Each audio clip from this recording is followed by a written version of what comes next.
He wanted to forget about the vision and return to his meditation. He tried again to concentrate on the pink shades of the desert and its stones.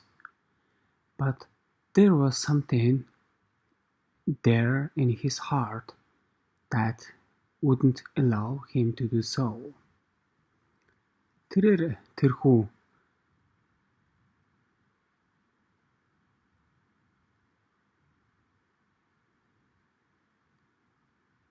Тэрхүү үзэгдлийн тухай мартахыг хүссэн юм.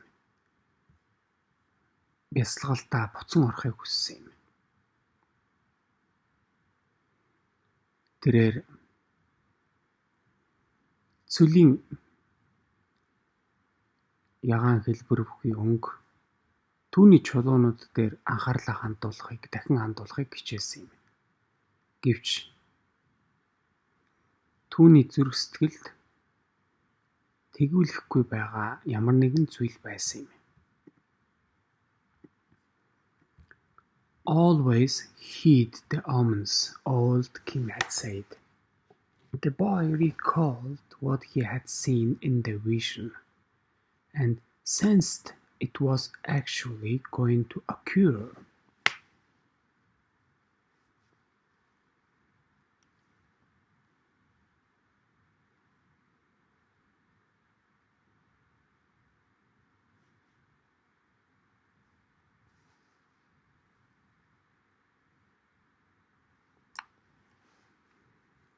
Зүн бүлэгт үргэлж анхаарлаа хандуул гэж хөгшин хаан хэлж байсан билээ.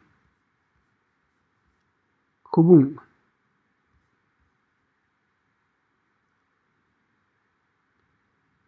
тэрхүү үзэгдлэр юу харсан гэдгээ нэхэн санаж энэ нь үнэхээр л тохиолдох гэж байгаа юм шиг мэдэрлээ.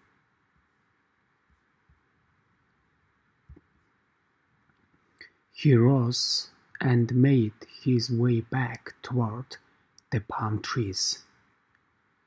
Once again, he perceived the many languages and the things about him. This time the desert was safe, but it was the oasis that had become dangerous. Тэрээр босож далдуу моднуудын зүг замдаа гарлаа.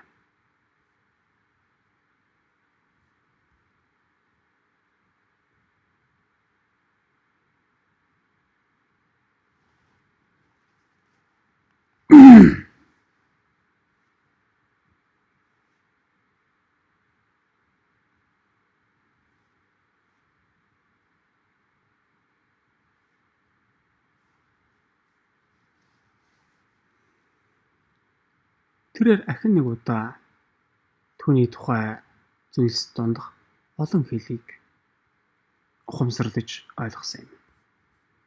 Энэ удаад цөл аюулгүй, харин аюул төртөд байгаа зүйл нь баян бүрд байлаа.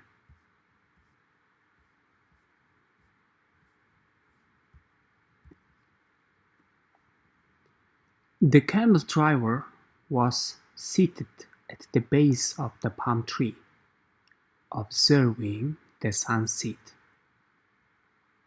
He saw the boy appear from the other side of the dunes. Тэмээн хөтөж далдуу модны дор сууж нар жаргахыг ажиглалаа. Тэрээр манхны өөр нэг хэсгээс гарч ирж буй хөвөөнийг харсан юм.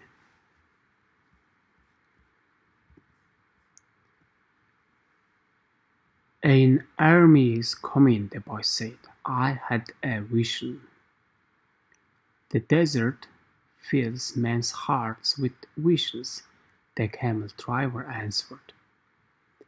But the boy told him about the hawks that he had been watching their flight and had suddenly felt himself to have plunged to the soul of the world. Айран мэрж явна гэж хөвөн хэлсэн юм.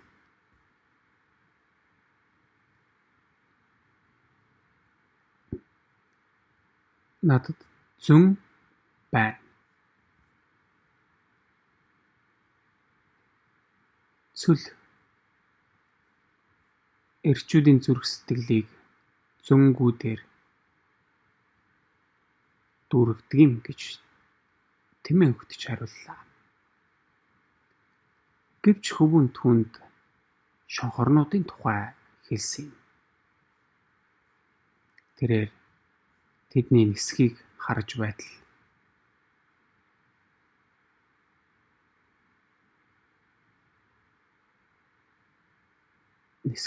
байгаад тэрээр өөрөө дэлхийн сүнслэг байдал руу шумбан орж буй мэт гэнэт санагдсан юм. The camel driver understood what the boy was saying. He knew that any living thing on the face of the earth could reveal the history of all things. Тэмээ хөтөж хөвөний юу гэж хэлж байсныг нь ойлгож байсан юм. Тэрээр дэлхийн гадаргуу дээрх өгөгдсөн юм бүхэн бүхий л зүйлсийн түүхийг илэрхийлж илтгэж байдаг гэдгийг мэддэг билээ. One could open a book to any page or look at a person's hand.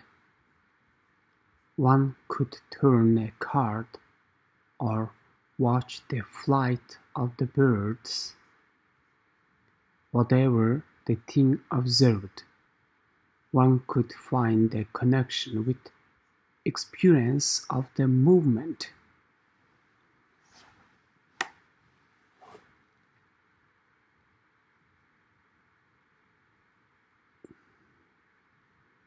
Хэн нэгэн хүн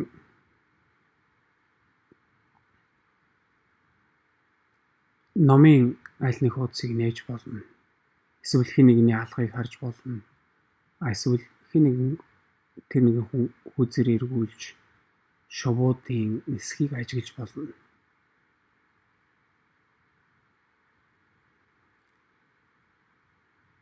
Юу ч ажиглагдсан байлаа гэсэн тэр хүн түүний одоо цагийн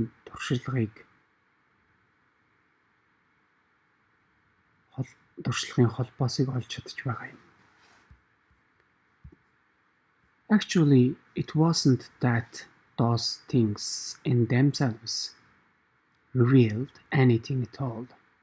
It was just that people looking at what was occurring around them could find the meaning of the penetration to the soul of the world.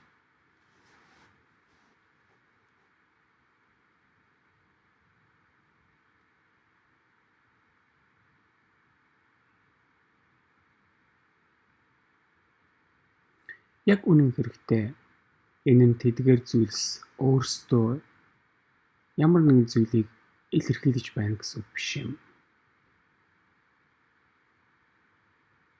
Энэ тэдний эргэн тойронд юу тохиолдож буйг харж буй тэдгээр хүмүүс дэлхийн сүнслэг байдал нэвтэрч чадсныхаа утгыг олж чадж байна гэсэн үг юм. The desert was full of men who earned their living based on the ease with which they could penetrate to the soul of the world. Цүл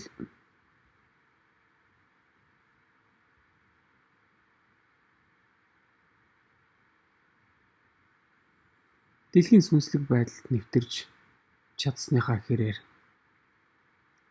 амар байдал дээр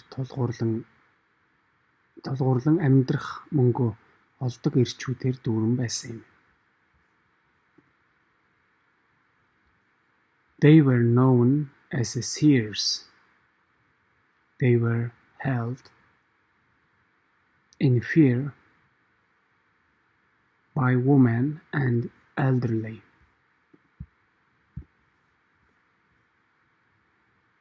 Тэд харагчид гэдгээр танигдсан. Тэд эмэгтэйчүүд болон өтөл настай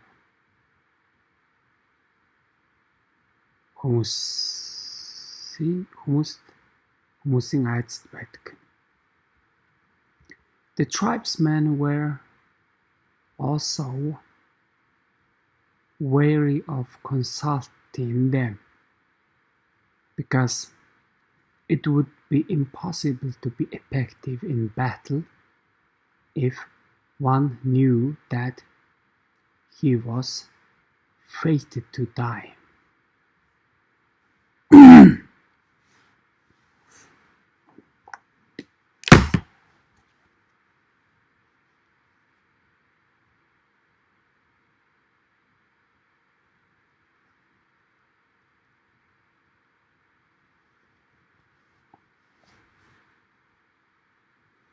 Омгийн ирчүүд ч гэсэн тэдэнтэй хэлэлцэх асуулт дээр болгоомжтой байдаг байсан юм. Учир нь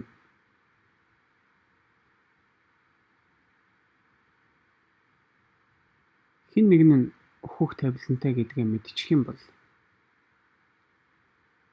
тулааны үеэр энэ нь үр дүнтэй байх боломжгүй юм. The tribesmen preferred the taste of the battle and the thrill of not knowing what outcome would be. The future was already written by Allah, and what He had written was always for the good of the man. Омгийн ирчүүд тулааны амтыг мэдрэхийг илүүд үздэг.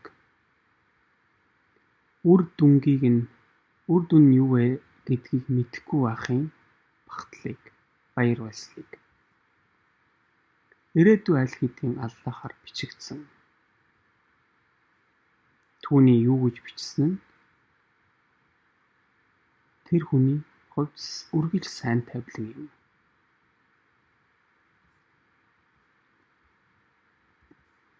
So the tribesmen lived only for the present, because the present was full of surprises, and they had to be aware of many things. Where was the enemy's sword? Тиймээс цөлийн ирчүүд зөвхөн одоо цагт л амьдардаг. Учир нь одоо цаг бол гинтийн бэлгээр дүүн юм. Тэд олон зүйлийн талаар ухамсарлаж байх ёстой. Дайсны сэлэм хаан байна. Мордон хаан байна. What kind of blow should one deliver next in order to remain alive? Амьд үлдэхийн тулд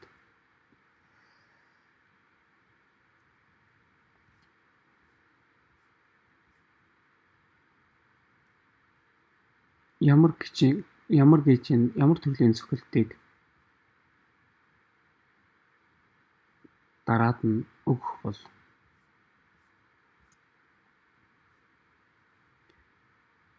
The camel driver was not a fighter. He had consulted with seers. Many of them had been right about what they said, while some had been wrong. Тэмээн хөтөч бол тэмцэгч байгаагүй юм. Тэр олон үзмэрчтэй ярилцаж байсан. Тэдний юу гэж хэлсэн тухайд олонх нь зөв байх үе байсан. Мөн зарим нь буруу байдаг байсан. Then one day the oldest seer he had ever sought out, had asked why the camel driver was so interested in the future.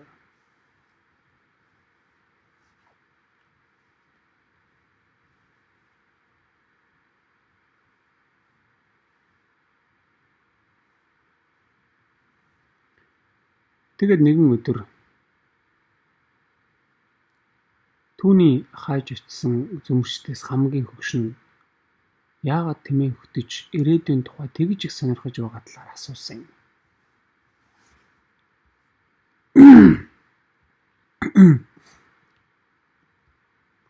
Well, so I can do things, he had responded. And so I can change those things that I don't want to happen. But then they wouldn't be a part of your future, the seer had said.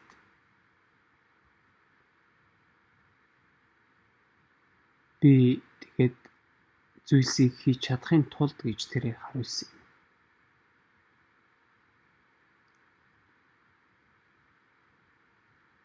Надад тохиолдохыг хүсэхгүй байгаа тийм зүйлс тэдгэр зүйлсийг өөрчлөхийн тулд гэж хэлжээ. Гэхдээ тэгээд тэд чиний ирээдүйн нэг хэсэг байхаа болно гэж үзмэрч хэлсэн юм. Well, maybe I just want to know the future so I can prepare myself for what is coming. Магадгүй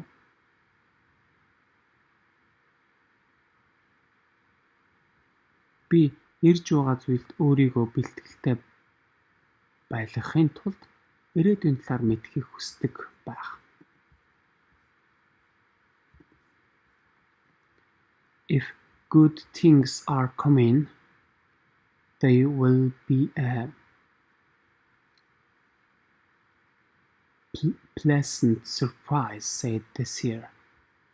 If bad things are, you know in advance, you will suffer greatly before they even occur. Хэрвээ сайн зүйлс ирж байгаа бол тэд нь тааламжтай бэлэг байх болно гэж үзмэрч хэлсэн. Хэрв муу зүйлс бол чи түүнийг урьдчилан мэдэх юм бол тэднийг тохиолдохоос ч өмнө чи зүдрэх болно.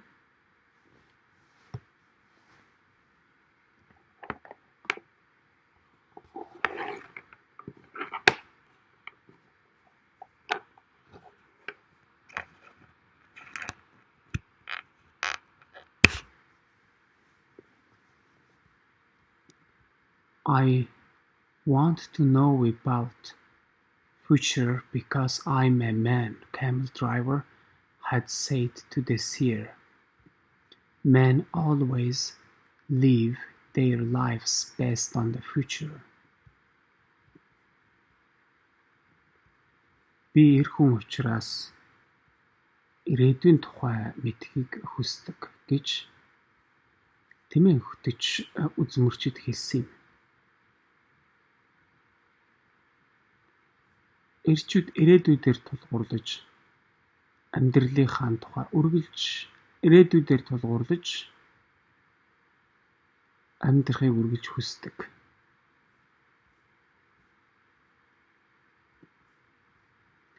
The seer was specialist in a casting of twigs. He threw them on the ground and made interpretation based on how they fell. That day he didn't make the cast. He wrapped the twigs in a piece of cloth, put them back in his bag.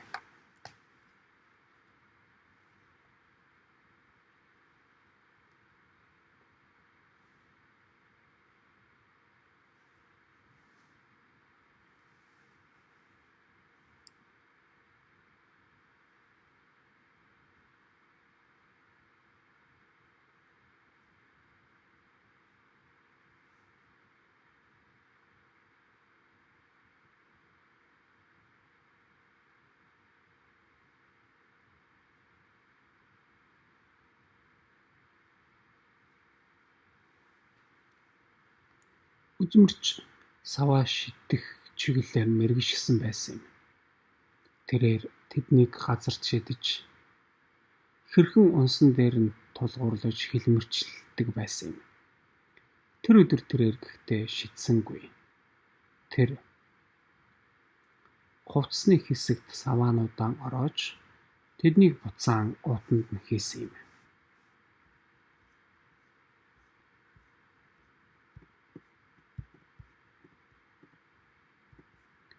I make my living forecasting the future for people, he said.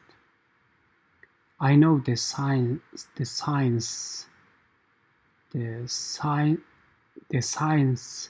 of tweaks.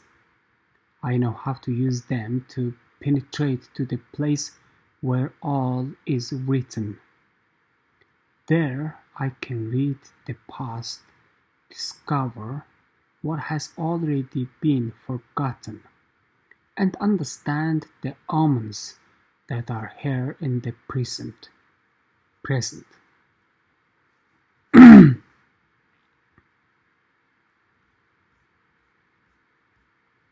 Би хүмүүсийн ирээдүйг таамаглаж амьдралаа болгодог гэж тэрээр хэлсэн юм. Би савааны шинжлэх ухааныг мэддэг. Би бүх зүйл бичигдсэн тэрхүү газарт нэвтрэхийн тулд тэднийг хэрхэн ашиглахаа мэддэг. Тэнд би өнгөрснийг уншиж аль хэдийн мартагдсан зүйлс юу вэ гэдгийг нээж мөн одоо цаг дахь зөв бэлгийг ойлгодог.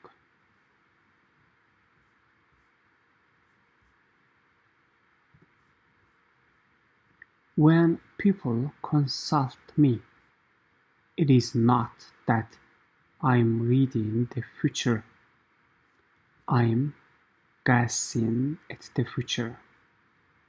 The future belongs to the God. It is only He who travels it under extraordinary circumstances.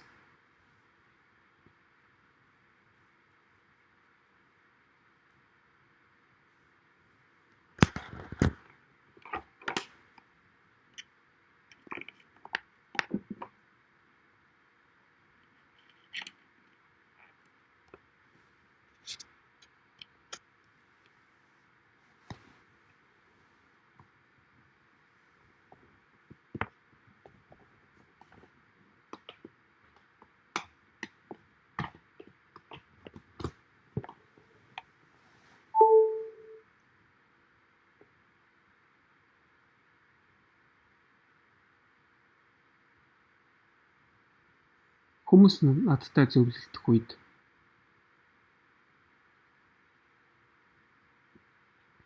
энэ нь би тэдний ирээдүйг уншиж байгаа явдал биш юм.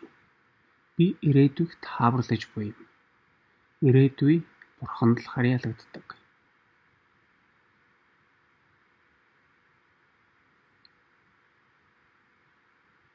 Ердийн бус нөхцөлд орол зөвхөн тэрээр үүнийг ил болгодог. How do I guess at the future? Би хэрхэн ирээдүйг таадаг вэ? Based on the omens of the present. Одоо цагийн зүүн бэлгүүдээр тулгуурлаж. The secret is here in the present. Нууц нь одоо цагт байдаг. If you pay attention to the present, you can improve upon it. Хэрвээ чи одоо цагт анхаарлаа хандуулах юм бол үүнийг сайжруулж чадна. If you improve on the present, what comes later will also be better. Хэрвээ чи одоо сайжруулж чадах юм бол дараагийн ирэх зүйл нь мөн илүү сайн байх болно.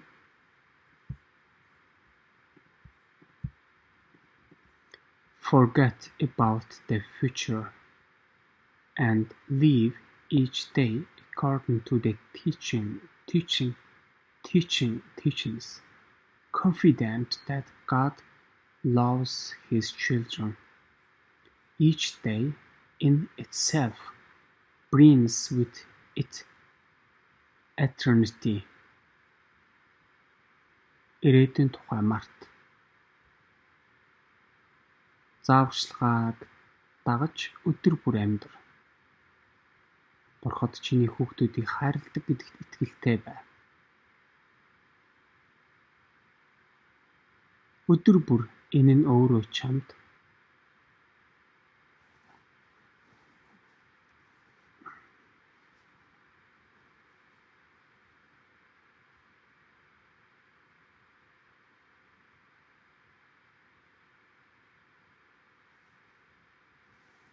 мөнхийн зүйлсийг авчрах болно. The camel driver had asked what the circumstances were under which God would allow him to see the future. Only when he himself reveals it, and God only rarely reveals the future. When he does so, it is for only one reason. It is a future that was written so as to be altered.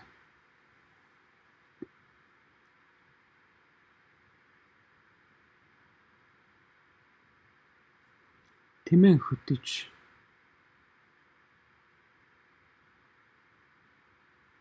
ямар нөхцөл дор Бурхан түүнд ирээдүг харахыг зөвшөөрдгийг асуулаа. Зөвхөн тэр өөрөө илэрхийлсэн үед. Бурхан зөвхөн маш ховор тохиолдолд ирээдүг илчилдэг. Тэр тэгэх үед энэ нь цорын ганц нэг шалтгаантай байдаг.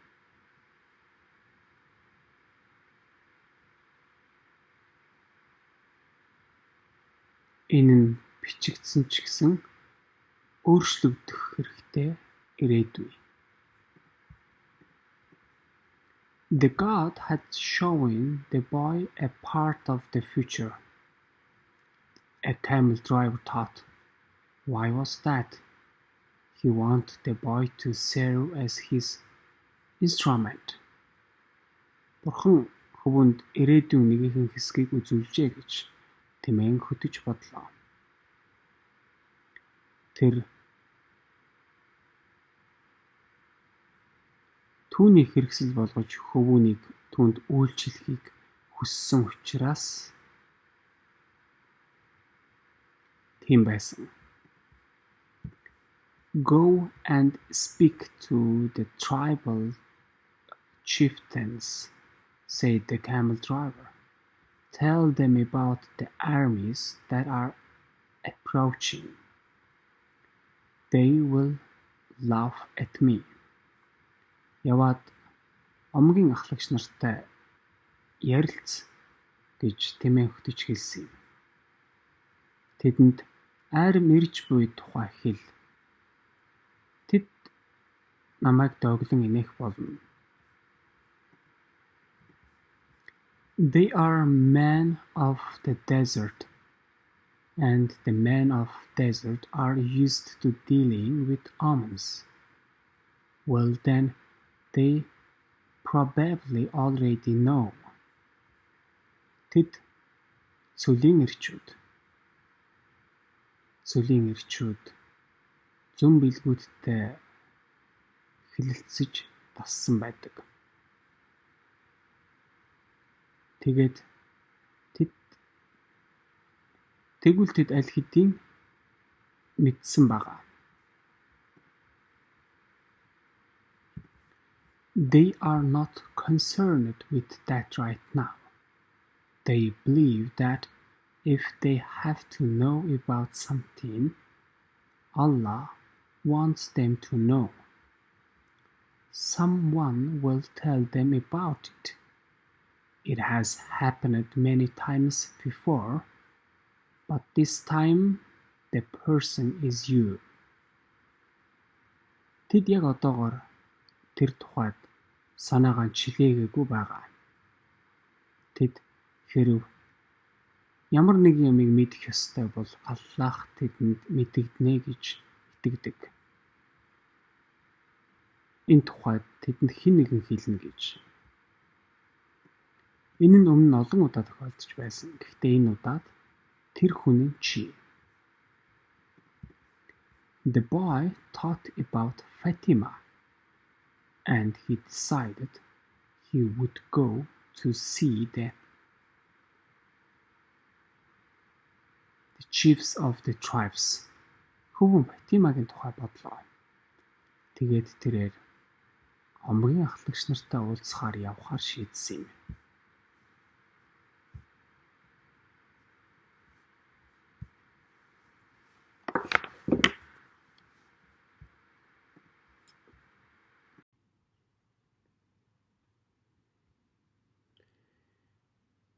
The boy approached the guard at the front of the huge white tent at the center of the oasis. Хөвгөн Баянбүрдийн голд байх аврах цагаан майхны өмнө буй хамгаалагч дээр төхөж очлоо. I want to see the chieftains. I have brought omens from the desert. Би омгийн ахлагч нартай уулзмаар байна. Би цөлөөс зүн бэлэг авчирлаа. Without responding, the guard entered the tent where he remained for some time. When he emerged, it was with a young Arab dressed in white and gold. The boy told younger man what he had seen, and the man asked him to wait there. He disappeared into the tent.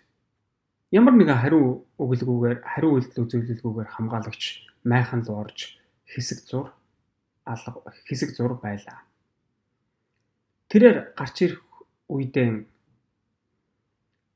цагаан болон алтлаг өмсгөл бүхий залуухан арабтай хамт гарч ирсэн юм. Хөвгөн түүнээс насаар бага залууд юу харсан гэдгийг хэллээ. Тэгээд тэрхүү залуу түүнийг байгаа газартаа хүлээхийг хүссэн юм. Тэр залуу тэгээд майхан руу орон алга боллоо. Night fell. Assortment of fighting men, merchants entered and exited the tent. By one, the camp fires were extinguished, and oasis fell as quiet as the desert. Only lights in a great tent remained.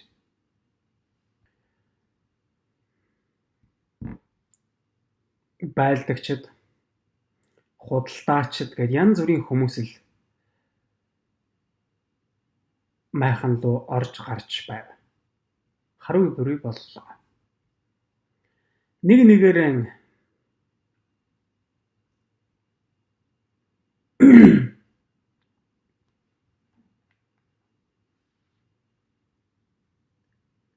майхны гэрлүүд унтарч Баянбүрд цөл мэт чимээгүй боллоо. Цөлөөс ч чимээгүй боллоо.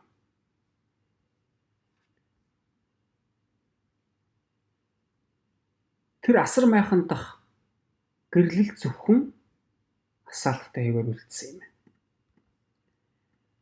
During all this time, the boy thought about Fatima. He was still unable to understand. his last conversation with her. Энэ бүхэл хугацаанд хөвөн Фатимагийн тухай бодсон юм. Тэрээр түүнтэй өрнүүлсэн сүүлийн харилцсан яриаг одоогөр нь ойлгохгүй байлаа. Finally, after hours of waiting, the guard bade the boy enter.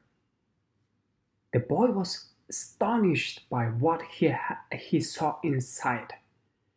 Never could he have imagined that there in the middle of the desert there existed a tent like this one. Эцэст нь олон цаг хүлээлгэсний дараагаар хамгаалагч хөвгөнийг орохыг тохилоо.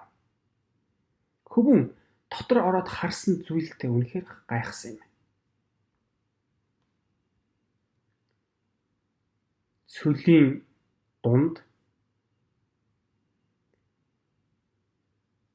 энэн шиг майхан байна гэж тэрээр хизээч төсөөлж байсангүй.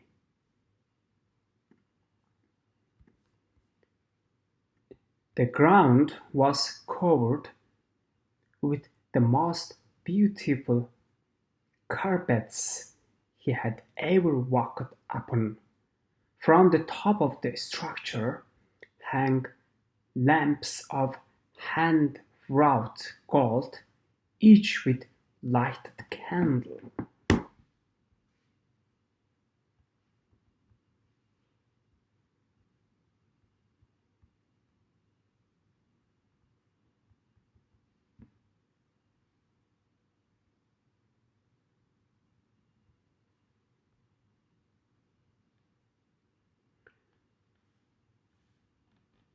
Газрыг хүүний өмнө нь хизээч алхаж байгаагүй хамгийн үзэсгэлэнтэй гоёмсог хэвсээр бүрсэн байлаа.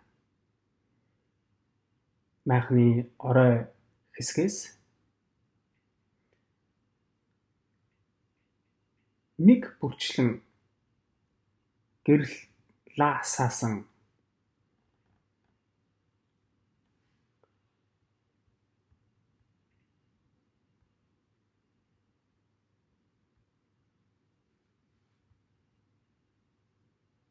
гараар хийсэн алтан дэнлүү зүйлттэй байсан юм. The tribal chieftains were seated at the back of the tent in a semicircle, resting upon richly embroidered silk cushions.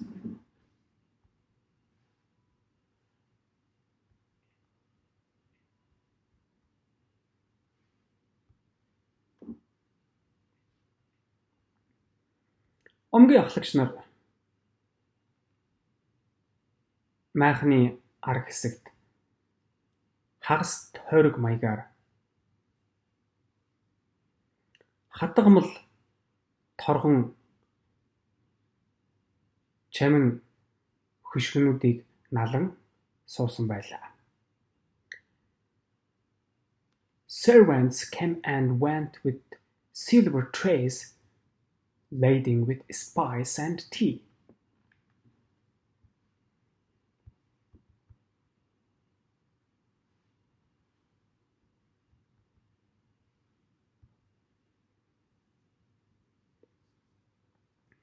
Үйлчлэгч нар халуун амттангууд болон цай бүхий мөнгөн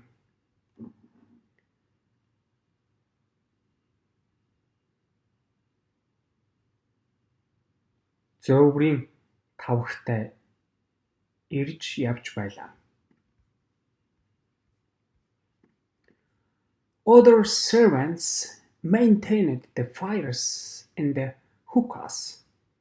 The atmosphere was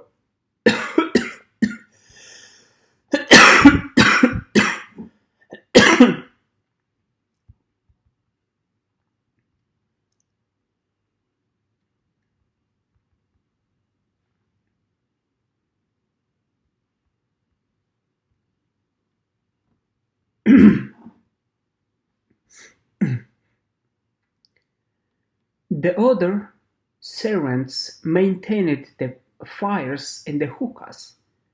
The atmosphere was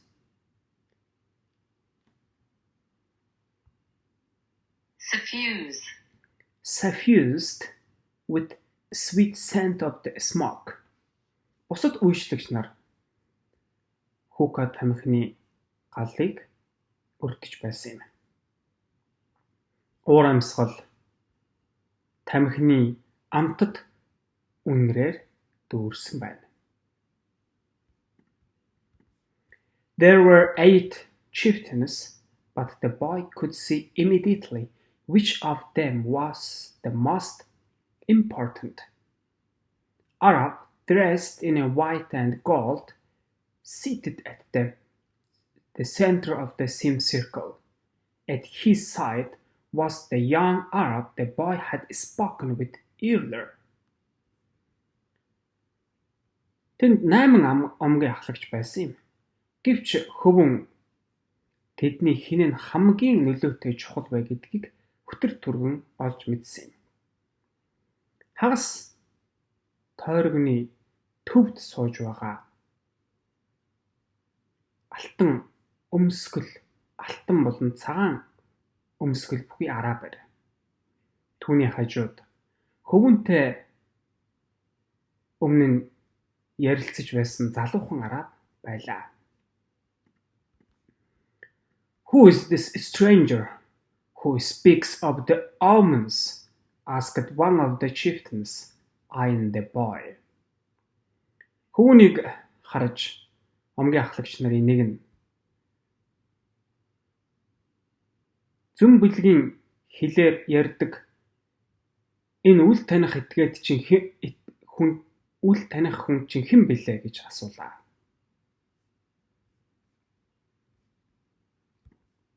It is I, the boy answered, and he told what he had seen. Энэ бол би гэж хөвөн хариулсан юм. Тэгээд тэрээр юу харснаа хэллээ. Why would the desert reveal such things to a stranger when it knows that we have been here for generations? Said another of the chieftains. Яагаад цүл ийм зүйлийг биднийг энд олон үе дамжим байж ирснийг мэдэх ирснийг мэдэх хатлаа. Яагаад ийм зүйлийг үл таних хүнд ил гаргав гэж омгийн ахлагч нарын нэг нь асуулаа. Because my eyes are not yet accustomed to the desert, the boy said. I can see things that eyes habituated to the desert might not see.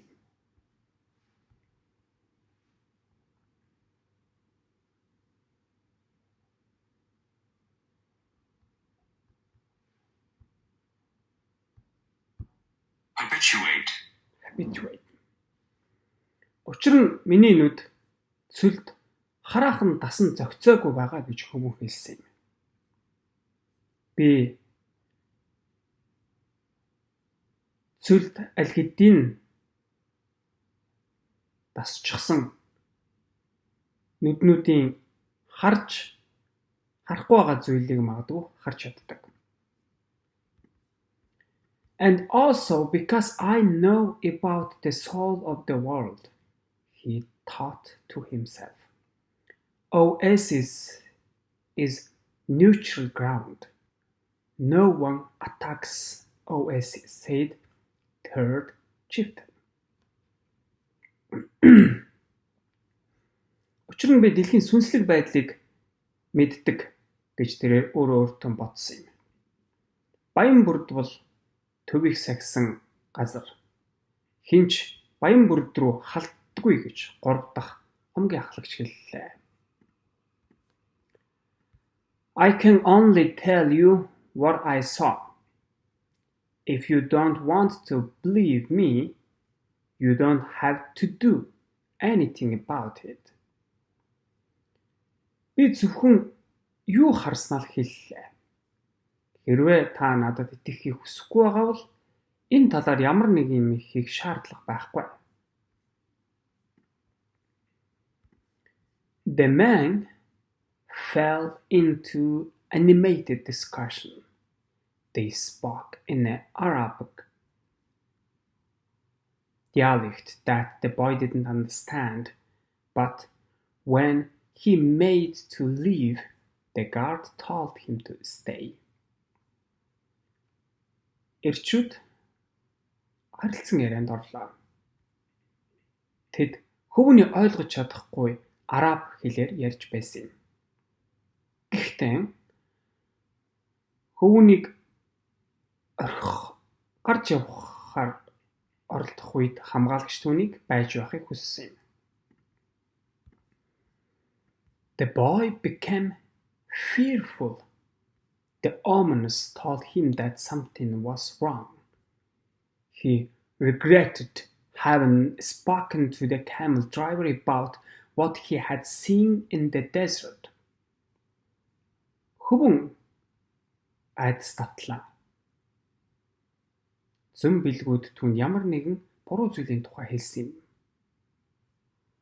Тэрээр цүлд юу харсан тухайга тэмээн хөтчөд хэлсэндээ харуулслаа.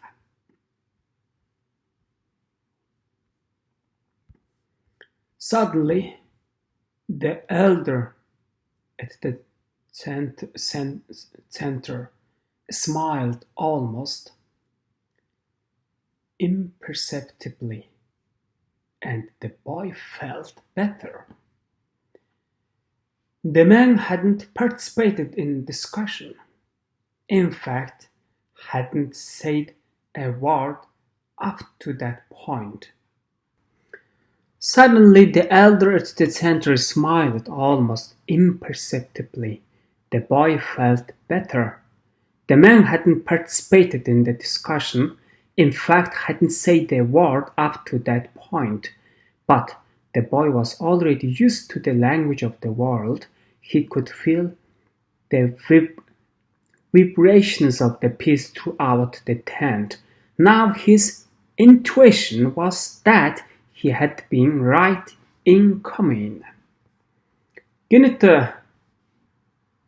төвд нь байгаа ахмаг насны эр үл ялэг инээмсэглэж хөвөн илүүдээр мэдрэмжийг авлаа. Тэрхүү настан харилцан ярианд оролцоогүй юм. Үнэн хэрэгтээ тэр мөчийг хүртэл ганц ч үг хэлээгүй юм. Гэхдээ хөвөн дэлхийн хилэнд таслуулсан. Тэрээр майханд инх тайвны чичирхийллийг мэдэрч байсан юм. Түүний зүн эрсэн нь зүв болсон гэж мэдрэгдсэн юм. The discussion ended.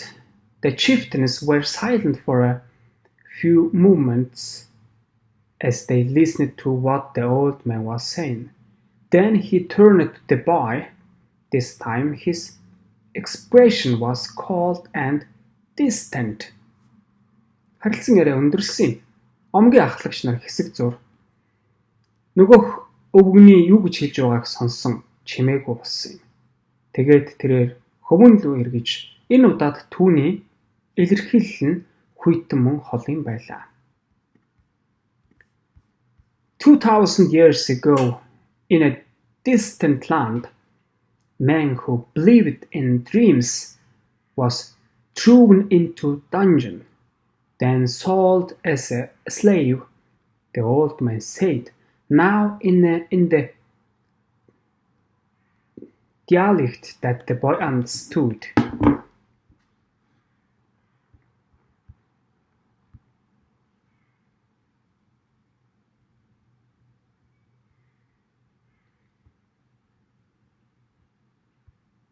Dialect. Dialect. Dialect. Dialect. 2000 жилийн өмнө холын нэгэн нутагт зүүдэнд итгэгч нэгэн ир шоронд хоригдож боол болж зарагдсан юм гэж өвгөн хөвгүний ойлгож байгаа тийм аялагаар одоо ярьлаа. Our merchants bought that man and brought him to the Egypt. All of us know that whoever believes in dreams also knows how to interpret them. Манай худалдаачид түүнийг худалдан авч Египт рүү авчирсан юм. Зүүд мөрөөдөнд итгэгч хэн байлаач гэсэн түүнийг хэрхэн тайлахыг мэддэг гэдгийг бид бүгд мэддэг. The elder continued, when the Pharaoh dreamed of the cows that were thin and cows that were fat, this man I am speaking of rescued the Egypt from famine. His name was Joseph. He too was a stranger in a strange land like you. He was probably about your age. He paused and his eyes were still unfriendly. Настан үргэлжлүүлсэн. Фараон туранхай болон тарган үнэнүүдийн тухай зүүдлэх үед миний ярьж буй энэ ир Египтийг өлсгөлөнгөөс аварсан юм. Түүний нэр нь Жозеф. Тэр чам шиг үл танигдах газар нутагдах танихгүй нэгэн байсан юм. Тэр магадгүй чиний насан дээр л байсан. Тэгээд тэрээр хэсэг зур зогсож түүний нүдэн гэхдээ одоо хөрн нөхөрсөг биш байлаа. We always observe the tradition. The tradition saved Egypt from famine in those days and made the Egyptians the wealthiest of the people. The tradition teaches the men how to cross the desert and how their children should marry. The tradition says that oasis is a neutral territory because both sides have oases, so both are vulnerable. Бид үргэлж уламжлалыг дагдаг. Уламжлал тэдгээр өдрүүдэд Египтийг өлсгөлөнгөөс аварсан юм. Мөн египтчүүдийг хамгийн баян хүмүүс болгосон. Уламжлал бидэнд хэрхэн цөлийг гатлахыг, бидний хүүхдэд хэрхэн гэр бүл болохыг заадаг. Уламжлал мөн баян бүрдбол төвийг сагсан бүс. Учир нь хоёр тал хоёулаа баян бүрдтэй. Тиймээс хоёулаа эмзэг гэдгийг хэлдэг. No one said a word as the old man continued. Өвгөнийг ярьж байх үед хинч үг хэлсэнгүй. But the tradition also says that we should believe the messages of the desert. Everything we know was taught to us by the desert. Гэвч уламжлал мөн бид цөлийн илгээмжинд итгэх ёстой гэдгийг хэлдэг. Бид бүхний мэддэг бүхий л зүйлийг цөл бидэнд заасан. Өвгөн дохиогох үед хүмүүс босож уулзалт өндөрсөн юм. Утаад тамхины галыг унтрааж хамгаалагч нар сонор соромжоо нэмэгдүүллээ.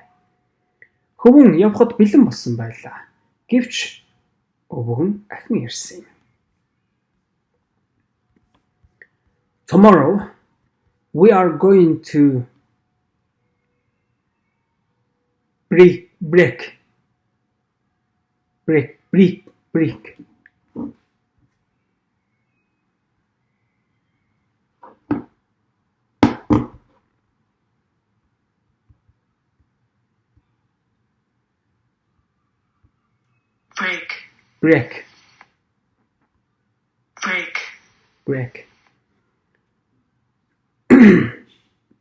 That says that no one at Oasis may carry arms.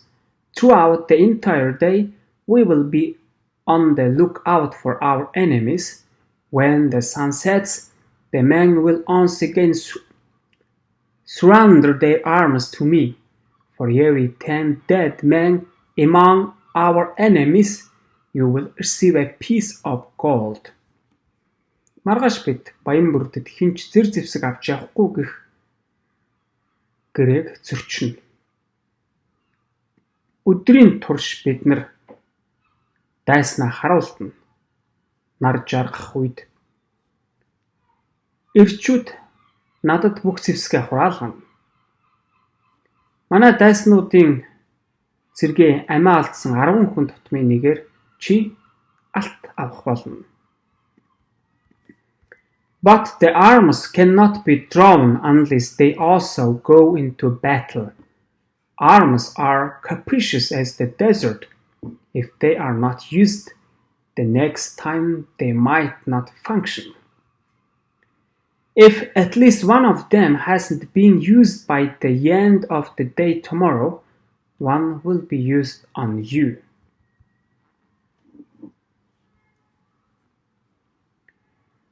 Хэрв тулаанд явахгүй бол оруулаагүй бол зэвсгийг хурааж болохгүй. Зэвсэг цүл мэт мөн олон авиртай юм. Хэрвээ тэднийг ашиглаагүй бол дараагийн удаад ажиллахгүй байж магадгүй. Маргааш дуусах үед ядаж нэг нь ашиглагдаагүй бол нэгийг нь чамдаар ашиглана.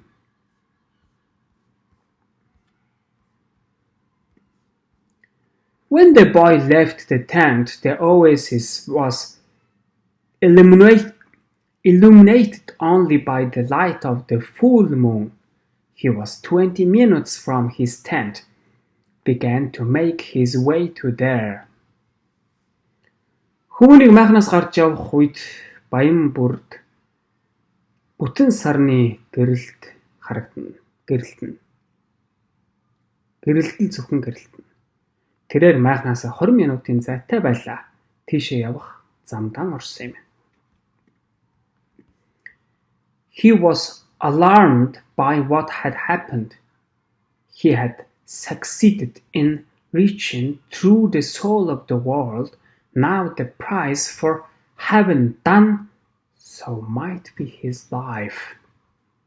Тэрээр юу тохиолдсон зүйл сэрэмжлүүлэг авсан юм. Тэр дэлхийн сүнслэг байдалд хүрж чадсан. Тэгснийхээ хариуд одоо магадгүй амиа өгч магадгүй. It was a frightening bet, but he had been making risky bets ever since the day he had sold his sheep to the Persuade, his personal legend. As the camel driver had said, to die tomorrow was no worse than dying on any other day. Every day was there to be lived or to mark one's departure from this world. Everything depended on one word, maktub. Энэ бол айдас хөргөн мөрий байсан юм. Гэхдээ тэрээр хувийн домгоон дагахаар хонион зарсан тэр өдрөөс хойш л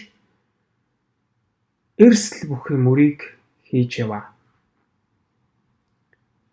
Тэмээн хөдчийн нэгэн удаа хэлж байсанчлан маргааш өгөх нь өөр нэгэн өдөр өгөхөөс тийм муу зүйл биш.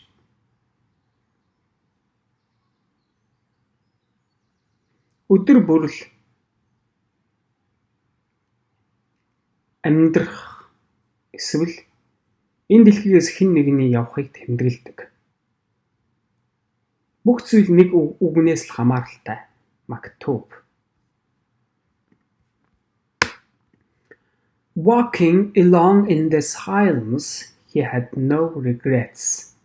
If he died tomorrow, it would be because the God was not willing to change the future. He would at least have died after having crossed the strait, after having worked in a costly shop, after having known the silence of the desert and Fatima's eyes. Чимээгүүд алхах зуура хөвөнд харуулсал мэдрэгдсэнгүй. Хэрэв тэр маргааш өгөх юм бол Бурхан ирээдүг өөрчлөхөд бэлэн биш байсан учраас тийм байх болно. Гэхдээ ядчил тэрээр хоолойг туулж шазан эдлийн дэлгүүрт ажиллаж цөлийн анир чимээгүй байдлыг мэдэрч Фатимагийн нүдийг мэдэрсний дараагаар өгөх юм. He had lived every one of his days intensely since he had left home so long ago. If he died tomorrow, he would already have seen more than other sheepherds. He was proud of that. Тэр орон гэрээ орхин явсан тэр удаан хугацаанаас хойш өдөр бүрийг идэвхтэйгээр өнгөрүүлсэн, амьдарсан. Хэрэв тэр маргааш өгөх юм бол бусад бүхэл хончдоос илүү ихийг аль хэдийн харчихсан байх болно. Тэр түүгээрээ бахархаж байсан юм.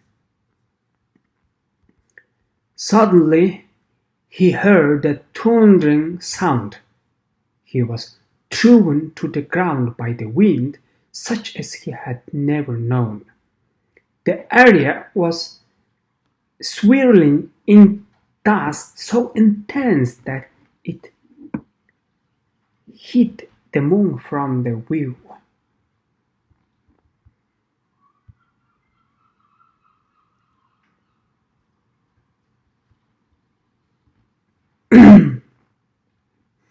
Before him was a numerous white horse, rearing over him with frightening scream.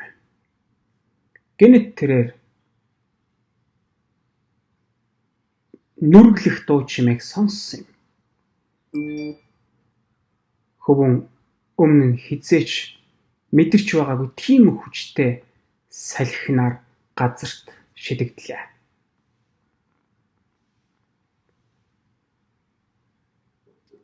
Тэр хэсэг сарны харагдах байдлыг үгүй хийхээр тийм их хүчтэй тоос шороонд хутгалдсан юм. Түүний өмнө сүрдэм дуугаар янзгаах цагаан морь цойлж аврах цагаан морь гарч ирсэн юм. When the blinding dust had settled a bit, the boy trembled at what he saw. As right the animal was the horseman, dressed completely black-white, with falcon perched on his left shoulder. Нэг харанхуйсан тоос шороо буух үед, баг зэрэг буух үед хөвөн харсан зүйлдээ дагжин чичирсэн юм. Тэрхүү амьтны дүрс нь тэр чигтээ хараар хувцалсан.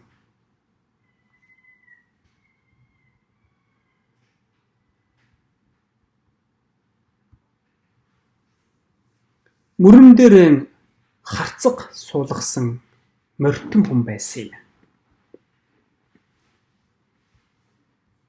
He wore a turban, and his entire face, except for his eyes, was covered with black kerchief. Тэр бүтэн далдалсан нөмрөг өмссөн байлаа. Нүдийг нь л эс тооцвол нүүрэн ч гэсэн тэр чигээрээ харвчаар бүрхэгдэжээ. He appeared to be messenger from desert, but his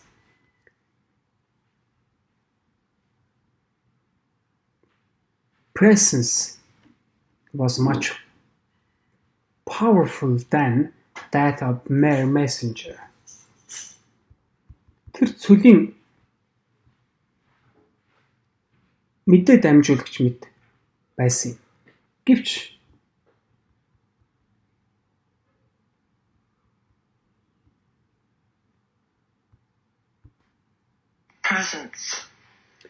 Гэвч түүний харагдах байдал нь ердийн нэгэн мэдээ дамжуулагчаас илүү хүчрхэг байлаа.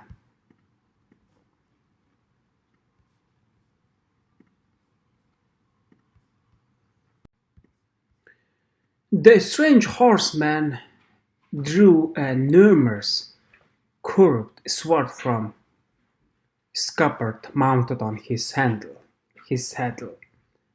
The steel of its blade glittered in the light of the moon.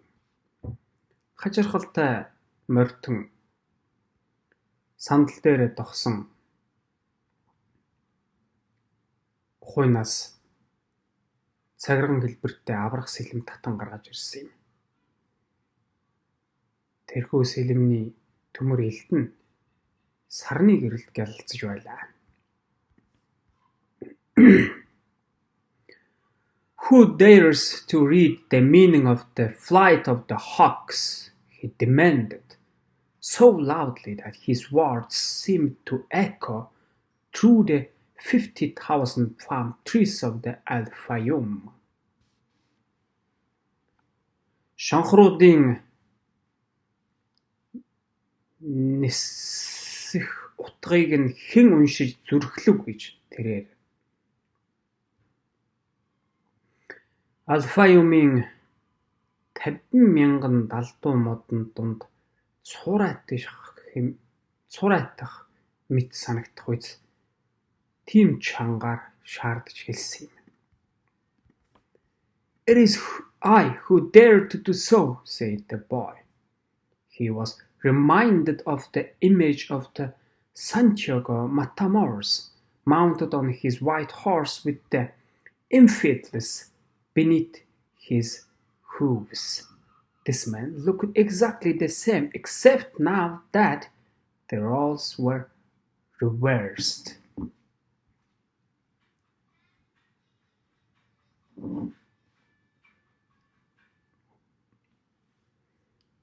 Тэгж зүрхэлсэн хүн бол би гэж хөвөн хэлсэн юм.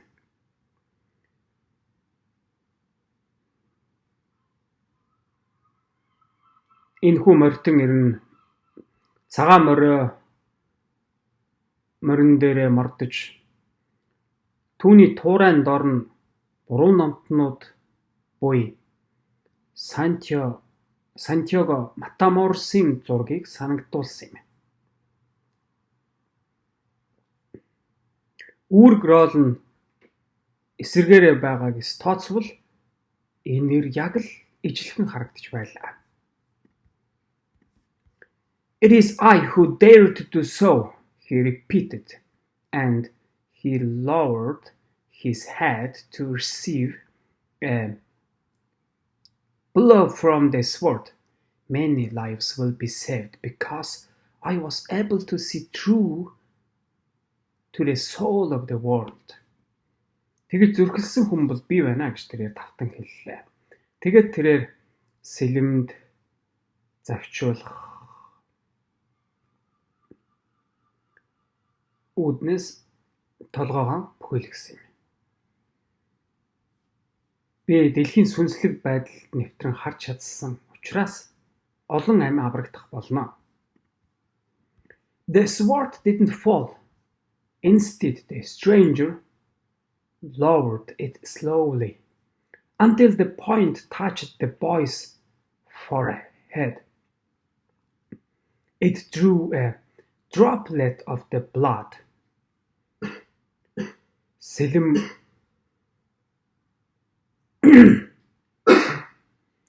ирсэнгүй.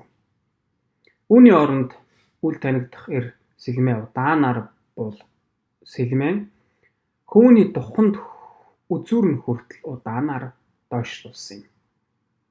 Тэгэхэд тусалд цус гарлаа.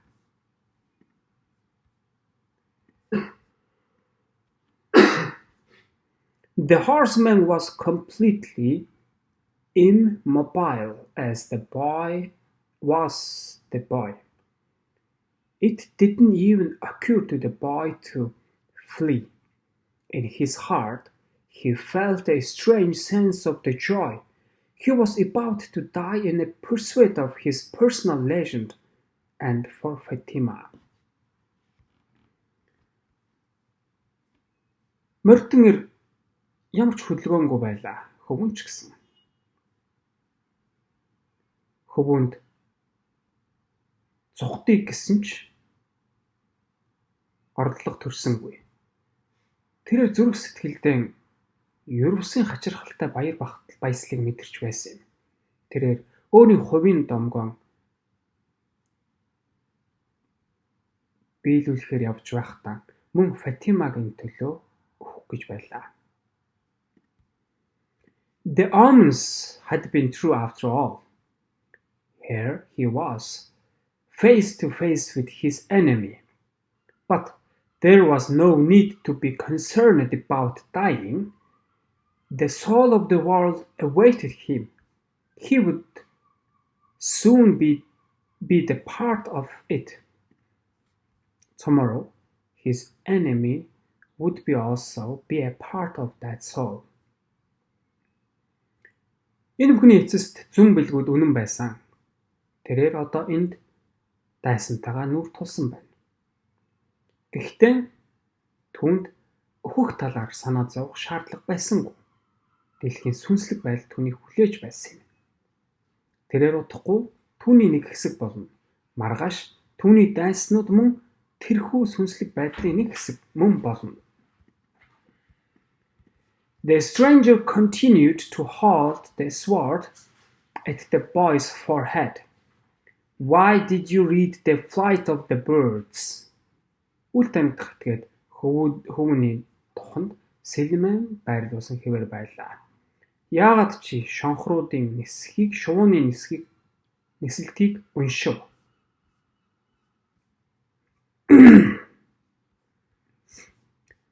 I read only what the birds wanted to tell me. They wanted to save the oasis.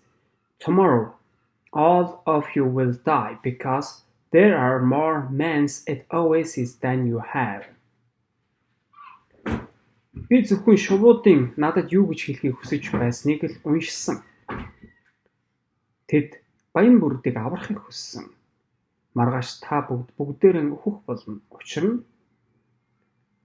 чамд байгаагаас илүү олон хүн баян бүрдээр байна. The sword remained where it was. Who are you to change what Allah has willed? Сэлэм байсан газар л байгаад л. Чи Аллахын хүслийг өөрчилдөг хин бэ? Allah created the armies and he also created the hawks. Allah taught me the language of the birds. Everything has been written by same hand, the boy said, remembering the camel driver's words. Allah цэргүүдийг бий болгосон. Мөн шонхруудыг ч гэсэн бүтээсэн. Allah шувууны хэлийг надад зааж өгсөн. Бүх зүйл ижил гараар бичигдсэн гэж хөвөн тэмээ хөтчийн үгийг санан хэллээ. The stranger withdrew the sword from the boy's forehead, and the boy felt immensely relieved, but he still couldn't flee. Үл танигдах хөвөний тухнаас сэлмэн авч хөвөн асар их тайвширлыг мэдэрлээ. Гэхдээ тэр цогтож чадахгүй байсан. Be careful with your prognostications, said the stranger. When something written, There is no way to change it.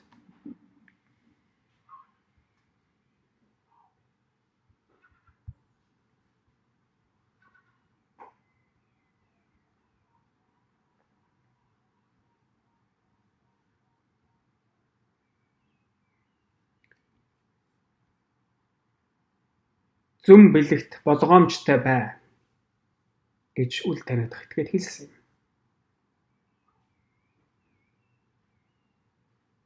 Бичигдсэн зүйлийг өөрчлөх арга зам гэж үгүй. All I saw was army, said the boy. I didn't see the outcome of the battle. Миний бүхэл харсан зүйл айрмал байсан. Би тулааны үр дүн хараагүй. The stranger seemed satisfied with the answer, but he kept the sword in his hand. What is a stranger doing in a strange land? I'm following my personal legend. It is not something you would understand. Үл танигдахаар хариултанд сэтгэл хансан байдалтай байсан юм. Гэвч тэрээр гартаан сэлмэн хадгалсан хэвээр байлаа. Үл танигдах энэ газарт үл танигдах хүмүүн чи юу хийж байгаа бэлээ гэж асуулаа. Би хувийн домгаан дагаж байна. Энэ бол чиний ойлгохгүй тийм зүйл. The stranger placed his sword in its scabbard and the boy relaxed. I had to test your courage, the stranger said. Courage is the quality the most essential to understanding the language of the world. The boy was surprised.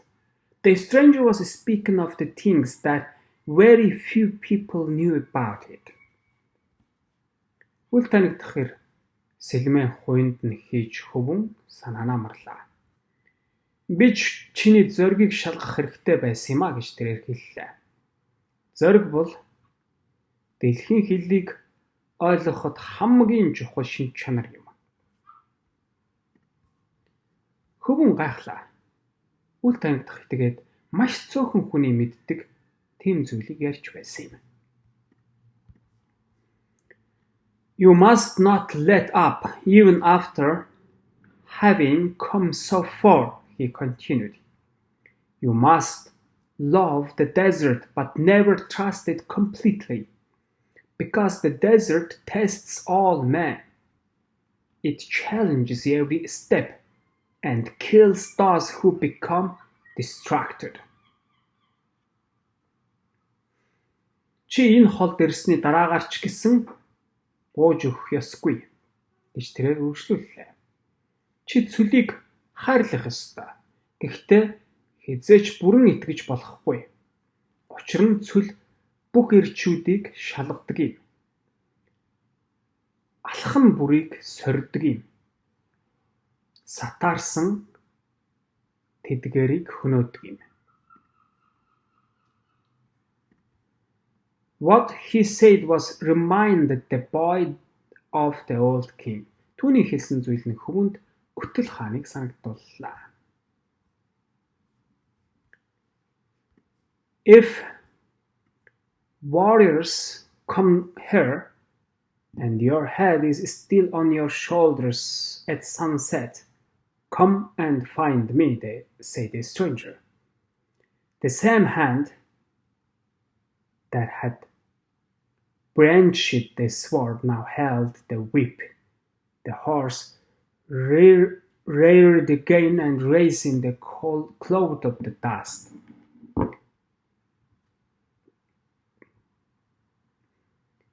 Where do you live? Shouted the boy as the horseman rode away. The hand with the whip pointed to the south. The boy had met the alchemist.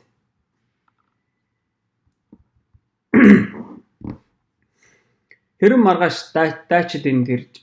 дайчид энд ирж нар жаргах үед чиний толгой ч мөрөн дээр хэвээр байх юм бол намайг ирж ол гэж үл танигдах хэллээ. Сэлэм атган байсан тэрхүү гар нь одоо дашуур атгажээ. Морь ахин цойлж шороон үлсийг босголоо. "Чи хаана амьдардаг юм бэ" гэж морьдныг дахин холдох үед хөвөн асуулаа. Дашуур барьсан гараар тэрээр өмнө зүгт заасан юм. Хөвөн алхимжтай уулзлаа.